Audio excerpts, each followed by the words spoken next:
Hi friends, எல்லாருக்கும் வணக்கம். இன்றைக்கி நம்மளோட வீடியோவில் மசாலா கடலை தாங்க பண்ண போகிறோம். ரொம்ப நல்லாயிருக்கும். நல்லா முறுமுறுன்னு கடையில் வாங்குற மாதிரி ரொம்பவே டேஸ்ட்டாக இருக்கும். சிம்பிளாக ஒரு 10 நிமிஷத்தில் செஞ்சிடலாங்க. வாங்க இந்த மசாலா கடலை எப்படி பண்ணுறதுன்னு பார்க்கலாம்.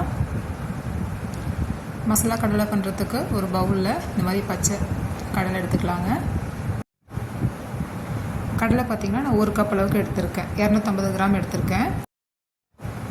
அதே கப்பில் அரை கப் கடலை மாவு எடுத்துக்கலாம். 1/4 கப் பார்த்திங்கன்னா கார்ன்ஃப்ளவர் எடுத்துக்கலாம். இதோட அரை ஸ்பூன் வெறும் மிளகாத்தூள் சேர்த்துக்கலாம்.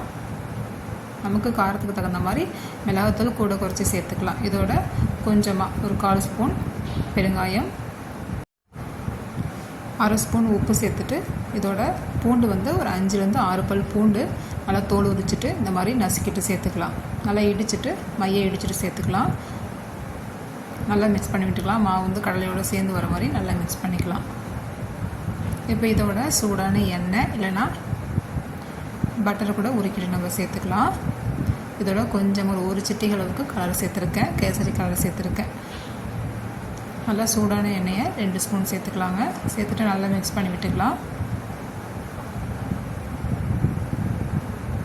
கடலை பார்த்திங்கன்னா நம்ம எண்ணெய் ஊற்றி செய்யும் போது கடலை நல்லா முறுமுறுன்னு வெளியிலலாம் நல்லா கிறிஸ்பியாக இருக்கும். சாப்பிட்றதுக்கு நல்லாயிருக்கும். நல்லா மிக்ஸ் பண்ணி விட்டுட்டு கொஞ்சம் கொஞ்சமாக தண்ணி ஆட் பண்ணி நல்லா பிசைஞ்சிக்கலாம். பாருங்கள், கொஞ்சம் கொஞ்சம் ஒரு ஸ்பூனாக தண்ணி ஆட் பண்ணிவிட்டு இந்த மாதிரி நல்லா கலந்து விட்டுக்கலாம். கொஞ்சம் கொஞ்சமாக ஆட் பண்ணி கலந்து விட்டுக்கலாம்.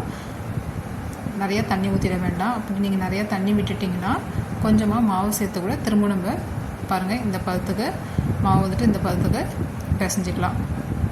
தண்ணியாகவும் இல்லாமல் ரொம்ப கெட்டியாகவும் இல்லாமல் இந்த மாதிரி நம்ம பிசைஞ்சிக்கணும். பிசைஞ்சிட்டு இந்த மாதிரி சூடான எண்ணெயில் இந்த மாதிரி ஒன்றா போட்டு ஃப்ரை பண்ணிக்கலாம்.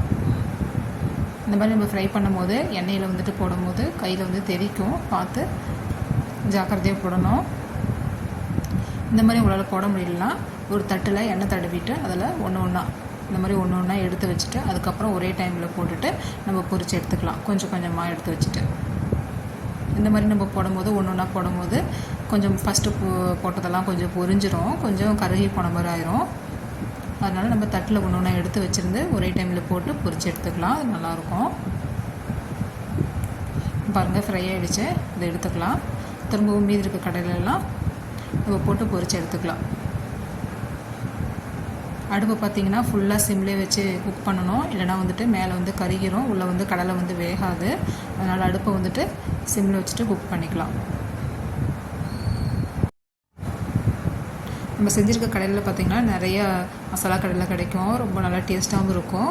ஒரு டப்பாவில் போட்டு ஸ்டோர் பண்ணி வச்சிட்டோம்னா நல்லா ஒரு வாரம் வரலையும் நல்லாயிருக்கும். நல்லா ஃப்ரெஷ்ஷாகவே இருக்கும். பசங்களுக்கு சாப்பிட்றதுக்கு கொடுக்குறதுக்கும் நல்லாயிருக்கும். கண்டிப்பாக ட்ரை பண்ணி பாருங்கள் ஃப்ரெண்ட்ஸ், ரொம்ப நல்லாயிருக்கும். இந்த வீடியோ பிடிச்சிருந்ததுன்னா லைக் பண்ணி ஷேர் பண்ணுங்கள் ஃப்ரெண்ட்ஸ். இந்த மசாலா கடலை செஞ்சு பார்த்துட்டு கண்டிப்பாக கமெண்ட் பண்ணுங்கள் எப்படி இருந்ததுன்னு. நம்மளோட வீடியோ புதுசாக பார்க்குறீங்கன்னா கண்டிப்பாக சப்ஸ்கிரைப் பண்ணுங்கள் ஃப்ரெண்ட்ஸ். தேங்க்யூ ஃப்ரெண்ட்ஸ், பாய்.